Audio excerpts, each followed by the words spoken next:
कौन? लंकेश, प्रणाम। आइए, पधारिए। आज तो महाराज ने बड़ी कृपा दिखलाई, जो इतने दिनों के पश्चात सेवक की याद आई। कहिए, सब कुशल तो है?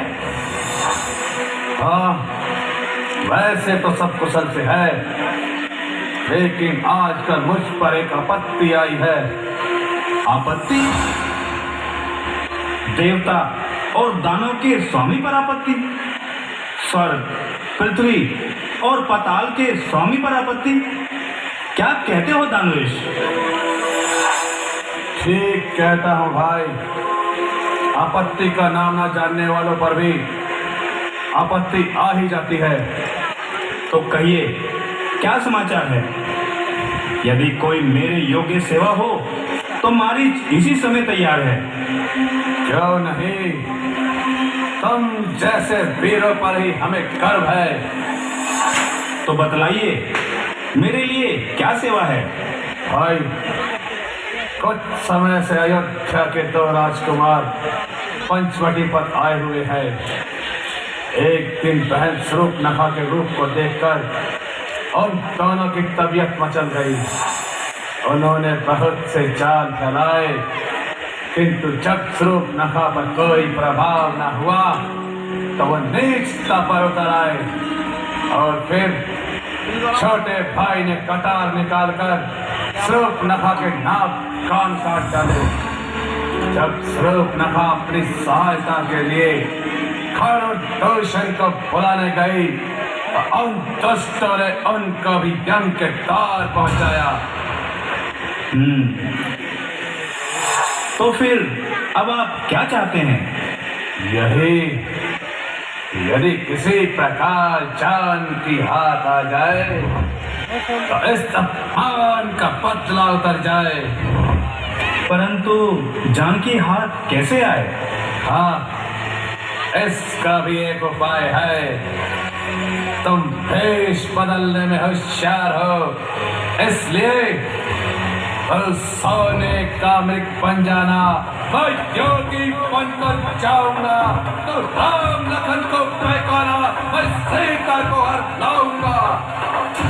किंतु ऐसा विचार करना तो बुद्धि के प्रतिकूल है, क्योंकि राम से बैर बढ़ाना बड़ी भयंकर भूल है।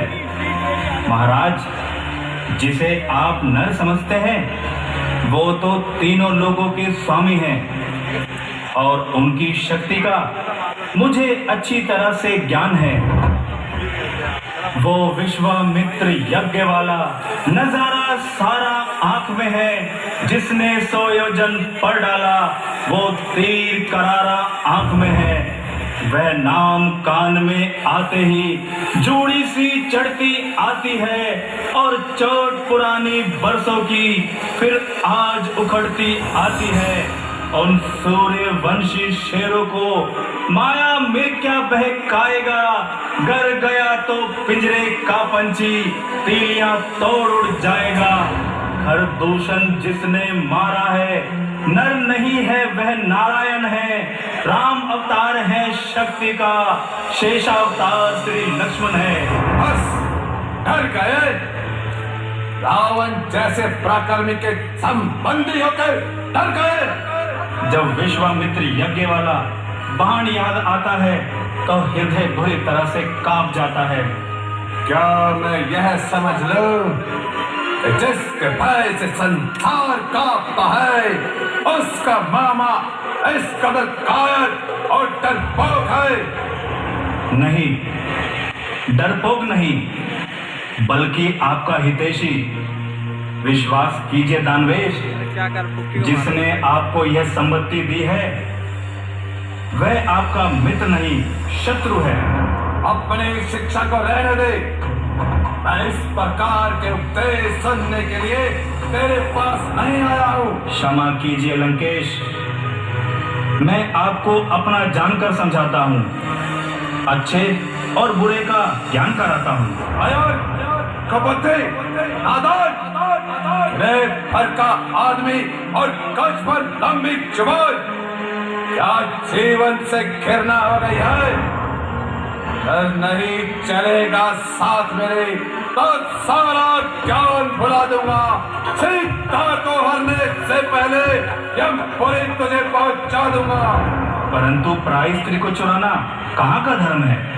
यह तो महान नीच कर्म है। और पराई स्त्री के नाक कान काट देना परम धर्म है। महाराज, होने से हर कोई मजबूर है। भगवान ही जानता है कि इसमें राम का दोष है या स्वरूप नखा का कसूर है। क्या तू यह कहना चाहता है कि स्वरूप नखा चलन है? अरे तो बुद्धि मलिन आत्मा, नीच बुड्ढे, जो मुंह में आता है वो बक देता है। मैं साथ चलने को कहता हूँ तो मुझे शेष सुनाता है। याद रख, यदि इनकार करेगा तो बिना ही बहुत मरेगा। पैरों से कुचलकर तुझे थोल में मिला दूंगा। तेरी लाश चील और कौवा को खिला दूंगा।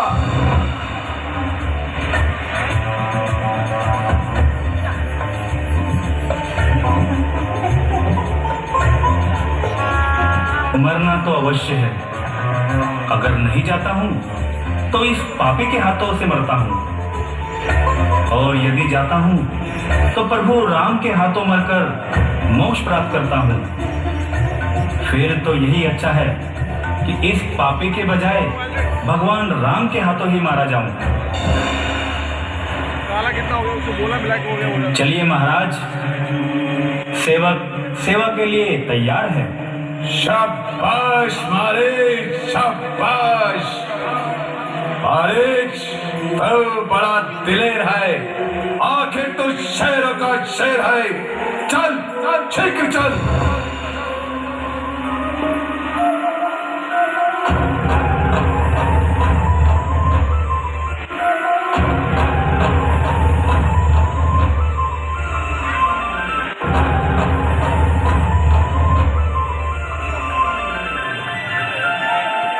लेकिन क्या कहिए मजबूरी, हर तरफ मौत मेरी आई।